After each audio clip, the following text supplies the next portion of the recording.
სანამ გავისაუბრებთ იმაზე თუ რატო არ გჭირდებათ არაფერში დისბიოზის ტესტირება, სანამ ამას ავხსნით, მანამდე ცალსახად ხაზი გავუსვათ, მაინც რო არ დავტოვოთ რაღაცა არასწორი ინტერპრეტირების საშუალება, რა ყველა სიტყვას თავისი ფასი აქვს და ენიჭება თავის ღირებულება. ცალსახად ხაზს უსვამთ, რომ დისბიოზი, დისბაქტერიოზი რა იგივე, ძალიან რეალური საკითხია და არავითარ შემთხვევაში მისი ეჭქვეშ დაყენება არ შეიძლება. დისბიოზი დღეს არსებული სამეცნიერო მონაცემების მიხედვით განაპირობებს თურმე ბევრი გასტროენტეროლოგიური და არაგასტროენტეროლოგიური დაავადების მიმდინარეობას. აქ საინტერესო უბრალოდ ერთი რამეა, რომ თუ დისბიოზი რეალური საკითხია, მაშინ დისბაქტერიოზის ტესტირება არარეალური რატოა, ხო? რატო არ გჭირდებათ არაფერში? ეს ლოგიკური კითხვაა, ხო? ვეცდები ამ კითხვაზე პასუხი გაგცეთ. პირველ რიგში აი ყველაზე მარტივად რო გაიგოთ ეს საკითხი, აი დისბაქტერიოზის ტესტირება რატო არ გაძლევთ არაფერს? ერთი მარტივი ფაქტის გამო რა. ნაწლავის მიკრობიომის ნორმა და პათოლოგია რა არის? ეს ჯერჯერობით არ ვიცით. ანუ ეს კაცობრიობამ არ იცის. ანუ ეს ნაწლავური ბაქტერიები ვის რამდენი უნდა გქონდეს, რა რაოდენობით, რა ფუნქციებს უნდა აკეთებდნენ, ეს არ ვიცით. ამის ნორმა არ არის დადგენილი. შესაბამისად, ნორმა სადაც დადგენილი არ არის, იქ ტესტირება და რაღაცა რიცხვზე დარქმევა, რომ ეს გადახრაა ნორმიდან, ან მეტი ან ნაკლები, ეგ ხო არ შეიძლება რა. თუ ნორმა არ ვიცით, ნორმიდან გადახრა რაღაც უნდა დავარქვათ, ხო? რომც ვიცოდეთ ნორმა. ნორმა ხო არ ვიცით ჯერ. აი არ ვიცით, ჯაბა ზარქუა სხვანაირი მიკრობიომი აქვს, ვიღაცა მის მეზობელს სხვანაირი მიკრობიომი აქვს, მაგრამ ეს გადავლა. დაუშვათ ვიცით ნორმა რა არის. ნორმა რომც ვიცოდეთ, თვითონ იმ ერთი განავლის ანალიზით დადგენა რაღაცა ბაქტერიების რაოდენობას დაუშვათ ნახულობ, ხო, განავლის ანალიზში. ამით დადგენა ადამიანის მიკრობიომში რა ხდება, ძალიან არასწორია, იმიტომ რომ მიკრობიომი ძალიან ვარიაბელური და სწრაფად ცვალებადი სტრუქტურაა. მიკრობიომი ძალიან ეს არ არის სტატიკური სტრუქტურა, რომ ერთი და იგივე იყოს წელი ცხოვრება რა. იცვლება არა მარტო დროის დიდ მონაკვეთებში, ან დროის დღის პერიოდებში შეიძლება შეიცვალოს მიკრობიომი და ასე რომ თქვენი დროის კონკრეტულ მონაკვეთში იმ განავლის კონკრეტულ სინში აღებულ შტამებს რო უყურებთ და ეს ამდენი ბაქტერია, იმდენი ბაქტერია, ეგ რეალურად არ ასახავს იმას, რა თქვენ ნაწლავებში ხდება.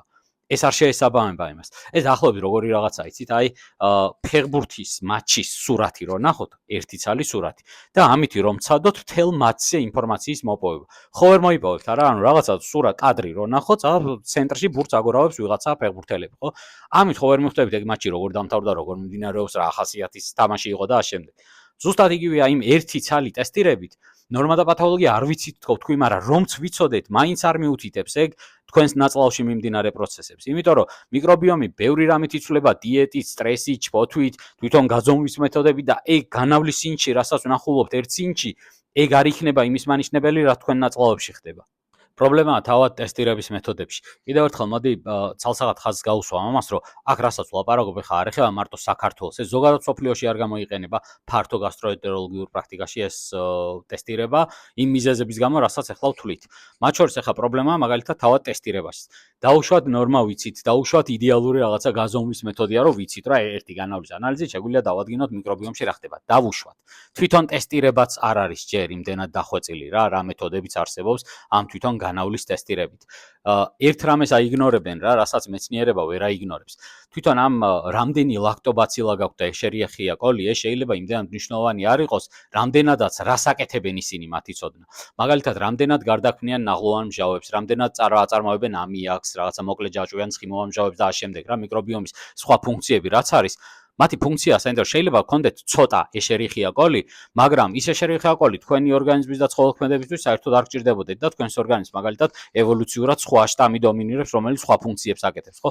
ამ მიკრობიომის ტესტირებით, ამ რაოდენობების ნახვით, ამას ვერ ვადგენთ, რომ ისინი რა ფუნქციებს აკეთებენ, ამას ვერ ვგებულობთ. ასე რომ ეს ერთ-ერთი მთავარი პრობლემაა კიდევ მიკრობიომის ტესტირებისა რა, რაზეც მეცნიერება მუშაობს და ცდილობს გამოიგონოს მიაგნოს რაღაცა მეთოდებს, რომლითაც მიკრობიომის არა მარტო რაოდენობებს არ ასახავს ზუსტად, არამედ თვითონ მათ ფუნქციასაც შეისწავლის. და ხო, აქვე ისიც ვთქვათ, რომ რაოდენობების ასახვაშიც პრობლემაა. იქ განავლის სინში რა კულტურებსაც დააფიქსირებთ, შეიძლება კი არა, თქვენს ნაწლავში ბევრად უფრო მეტი კულტურაც არის. ყველას ვერ აფიქსირებს ის განავლის ანალიზი. და ბოლოს ერთი ძალიან მნიშვნელოვანი საკითხი რა, რაშიც აი ვისაც მოусმენთ ახლა ამ ვიდეოს, ძალიან ლოგიკურად დამეთანხმებით რა.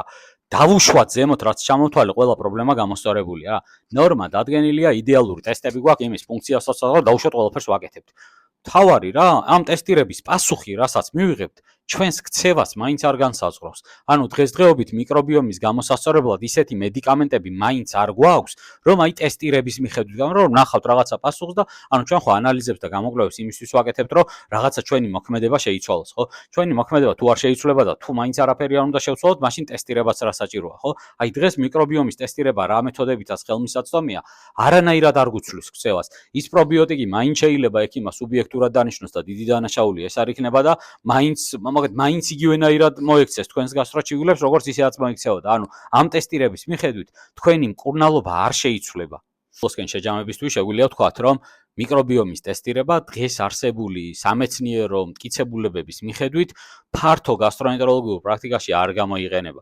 მიკრობიომის ტესტირებით ვერაფერს ვერ გავიგებთ და ასე რომ დისბაქტერიოზის ტესტირებაზე შეგიძლიათ არც დრო, არც რესურსი დიდად არ დახარჯოთ, თან მით უმეტეს დიარეული დაავადებები, რომელიც საკმაოდ მძაფრი გამოსაკვლევია და ბევრი ტესტირება და ბევრი ანალიზა, ბევრი გამოკვლევა შეიძლება დასჭირდეს პაციენტს ისედაც, კიდევ ზედმეტი, რომელიც საერთოდ არაფერში არ გვარგებს და არანაირად არ შეგვიცვლის ქცევას, არ არის საჭირო, რომ კიდევ ზედმეტად გავაძვიროთ ხარჯები და კიდევ ზედმეტად, ასე ვთქვათ, დავხარჯოთ პაციენტის ძვირფასი დრო. ჯანმრთელობას გისურვებთ.